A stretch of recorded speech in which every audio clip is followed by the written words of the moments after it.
is Rita Tikinanti from Management Study Program Kelas Manajemen 25A NPM 25411027 at Universitas Teknokrat Indonesia. Di video kali ini, saya akan menjelaskan materi tentang speech dalam mata kuliah komunikasi bisnis. Di era bisnis modern saat ini, kemampuan berbicara bukan hanya sekedar menyampaikan kata-kata, tetapi juga bagaimana kita menyampaikan ide dengan jelas, meyakinkan orang lain, dan membangun hubungan profesional. Oleh karena itu, kemampuan speech menjadi salah satu keterampilan yang sangat penting yang perlu dimiliki.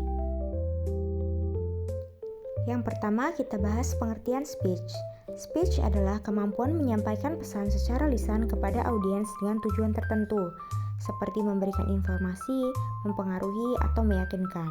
Dalam dunia bisnis, speech sering digunakan dalam berbagai situasi, misalnya saat rapat, presentasi, negosiasi, maupun promosi produk.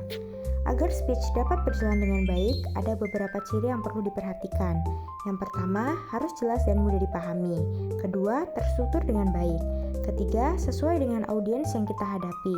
Dan yang terakhir, memiliki tujuan yang jelas.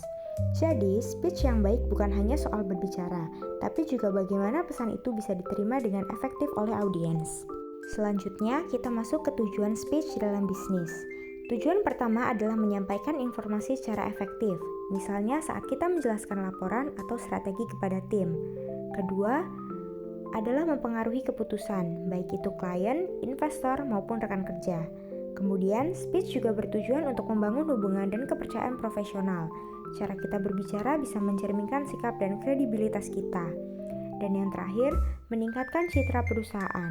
Jika kita mampu berbicara dengan baik, maka perusahaan juga akan terlihat lebih profesional.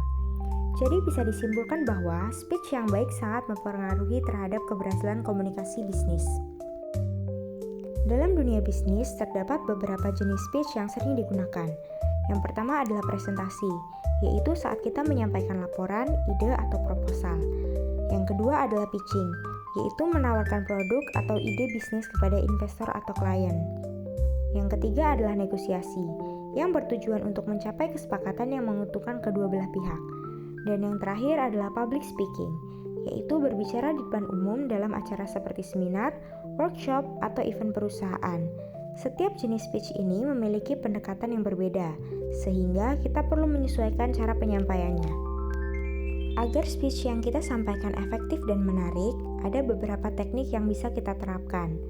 Yang pertama, gunakan bahasa yang jelas, singkat, dan mudah dipahami. Hindari kata-kata yang terlalu rumit.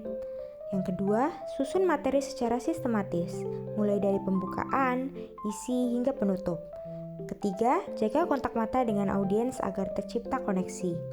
Yang keempat, perhatikan intonasi, volume suara, dan ekspresi wajah, karena hal ini sangat mempengaruhi cara audiens menerima pesan kita. Kelima, gunakan data, contoh, atau visual untuk memperkuat pesan. Dan yang terakhir, lakukan latihan sebelum tampil agar lebih percaya diri dan penyampaian lebih menjadi lancar.